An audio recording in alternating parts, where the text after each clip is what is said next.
কিছু কিছু মানুষের সিটি স্ক্যান করে ব্রেন দেখার ইচ্ছা হচ্ছে। আওয়ামী লীগের শাসনামলে শিল্প কারখানায় গ্যাস সংযোগ পেতে ২০ কোটি টাকা ঘুষ দিতে হয়েছে বলে দাবি করেন বাণিজ্য উপদেষ্টা শেখ বশিরউদ্দিন। তিনি বলেন, শিল্প কারখানায় বিনিয়োগের পর গ্যাস পেতে নিজের টাকায় ৪০ কিলোমিটার পাইপলাইন স্থাপন করতে হয়েছে। এই পাইপলাইন নির্মাণে শুধু রোড কাটিং বাবদ তিনি ২০ কোটি টাকা ঘুষ দিয়েছেন।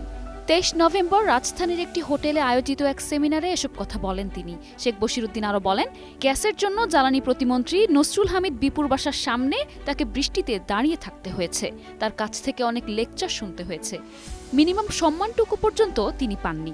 তারপরও জি স্যার বলতে হয়েছে।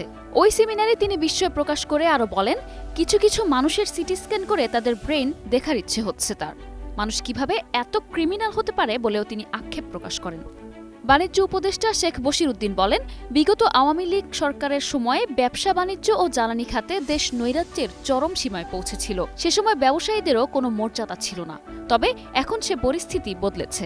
সেমিনারে প্রধান অতিথি ছিলেন অন্তর্বর্তী সরকারের বিদ্যুৎ, জ্বালানি ও খনিজ সম্পদ মন্ত্রণালয়ের উপদেষ্টা মোহাম্মদ ফাউজুল কবির খান এবং বিশেষ অতিথি ছিলেন Sheikh Bashiruddin. Double million offer, Walton fridge কিনে পেতে পারেন ২০ লক্ষ টাকা, রয়েছে কোটি কোটি টাকার নিশ্চিত উপহার। এছাড়া বিভিন্ন শিল্প খাতের শীর্ষ ব্যবসায়ী নেতা ও প্রতিষ্ঠানের মালিকেরা উপস্থিত ছিলেন। তেল, চিনি ও পেঁয়াজের দাম কিছুটা কমে এসেছে উল্লেখ করে তিনি আরও বলেন, রমজানকে কেন্দ্র করে বাজার ব্যবস্থা সহনশীল করতে সরকার চেষ্টা করছে।